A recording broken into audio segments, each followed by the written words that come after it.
The Labor Party is, of course, supporting this motion. We do not believe that there should be a by-election held at this time so close to the general election, and as other speakers have pointed out, anyone who was actually elected in any by-election would not be able to take up their seat in this House at all.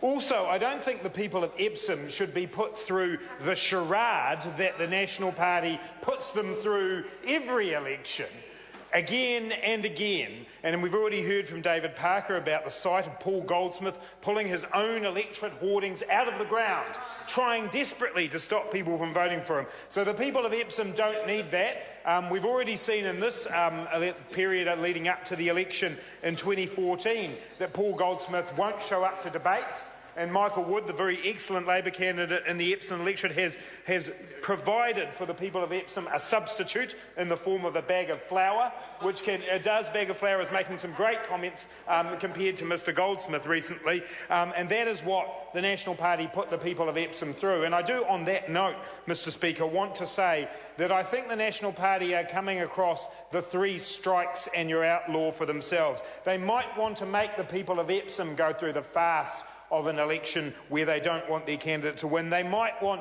the people of Ohariu to have to keep voting for Peter Dunn despite all of the murk and mess around what's happened to him in this term. But if they try it on one more time in East Coast Bays to try and get Colin Craig up and push Murray McCully out, I predict that will be 3 strikes and you're out for manipulation of the electoral system by the National Party. Because the people of New Zealand rightly have expected the National Party to come forward with some changes to the MMP laws and rules, because that's what the Electoral Commission got charged with doing.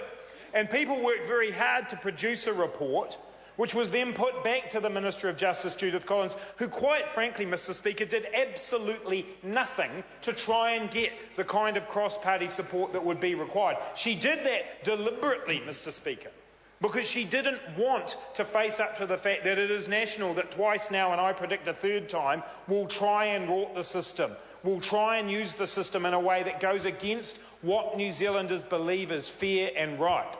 And so in that Electoral Commission report, there were recommendations that could have got broad-based support across this parliament. And the Labor Party, in the form of Ian Lees-Galloway, has a private member's bill to do away with the coattailing, to reduce down the threshold for entry of parties into Parliament, and to help tidy up the MMP legislation that New Zealanders were promised in the wake of the referendum. This is what New Zealanders were promised in the wake of the referendum, and instead, the very thing that brought John Banks to this Parliament, and the very deal that brought John Banks to this Parliament, continues to be protected by the National Party, rather than following through on what the Electoral Commission asked and what New Zealanders were led to believe that they would get.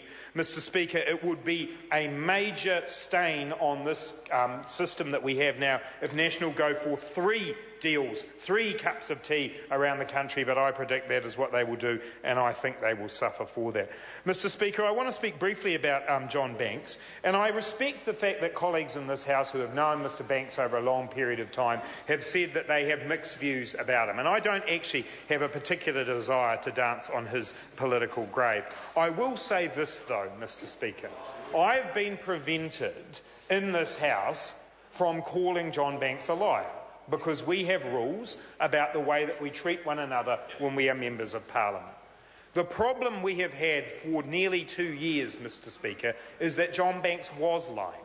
He was lying to New Zealanders, he lied to this House, he lied to John Key, he lied to the police.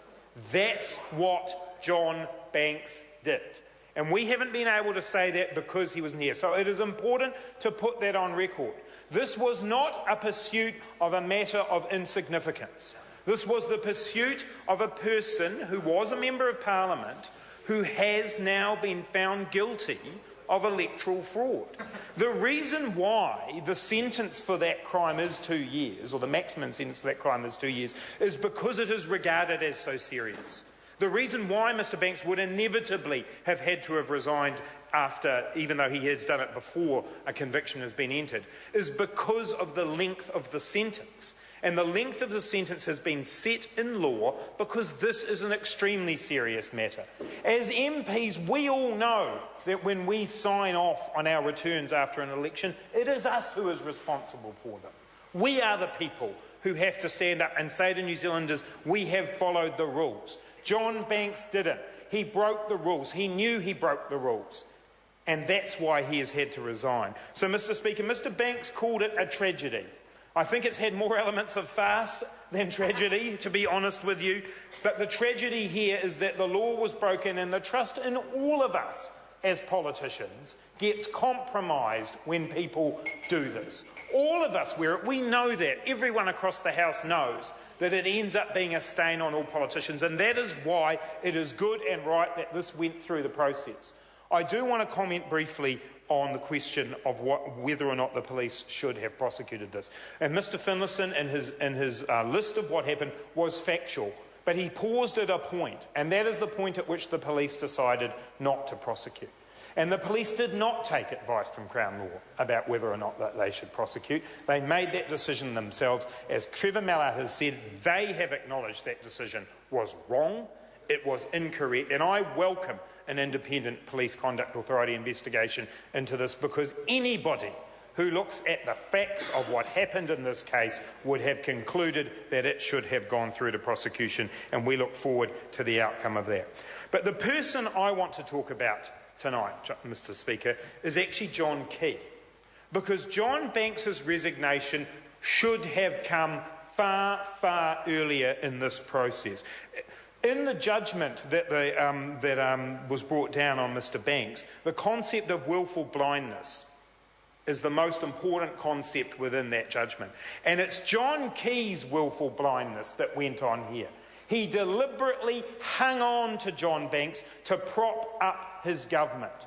John Key's on the record as saying he would do whatever it takes to be in government. Well, what it took, Mr. Speaker, was to cling on to somebody who he knew was not being upfront with New Zealanders, who he knew wasn't telling the truth when he was being questioned about this.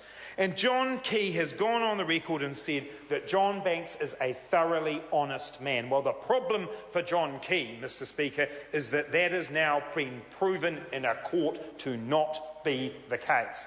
And John Key deliberately did not look into that. Day after day, I stood up in this House and I asked John Key questions about the police report into this case. And day after day, John Key said he would not read that report. He refused to read the police report because he didn't want to know what was in it. That is the kind of willful blindness that this Prime Minister is now becoming known for. That is the kind of approach which he said he wouldn't do. He said he'd lift the standards of ministerial behaviour, and he has completely failed to do that. So John Banks should have resigned, but he should have resigned a lot earlier.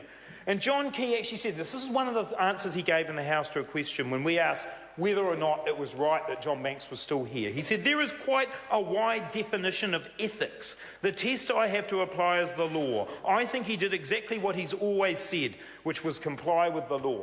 If John Key had read the police report back in 2012, he would never have said that, Mr. Speaker. He would never have said that because it simply was not borne out by the facts. And the Cabinet Manual tells ministers they must uphold the law and act lawfully and behave in a way that upholds and is seen to uphold the highest ethical standards. For months and months in this House, it was clear that John Banks had not done that. And yet John Key refused to act. John Key refused to do anything to call him to account for what he had done. In November 2008, John Key said, "I expect high standards from my ministers. If they don't meet these standards I set, then obviously I will take action." John Key didn't do that, Mr. Speaker. John Key hung on to John Banks for electoral convenience, and that is a stain on his government and on this whole House. John Banks has been found guilty of electoral fraud. He has resigned. He should have resigned earlier. The fact that he didn't sits at the feet of John Key, and the fact that John Key was prepared to hold on to his slim majority in this House no matter what, to pass legislation like the asset sales legislation, to pass legislation that was bad for New Zealand, in the course of this, charter schools coming in. Well, the one good thing, Mr Speaker, is that we won't get the Employment Relations Law passed because of that. Mr Speaker, there should not be a by-election in Epsom, but this is not a happy day. This is a sad day because a Member of Parliament has committed electoral fraud and the National Party continues to stand for that kind of behaviour. I call Holly Walker. Thank you, Mr Speaker. Well, like the other parties who've spoken so far in this debate, the Green Party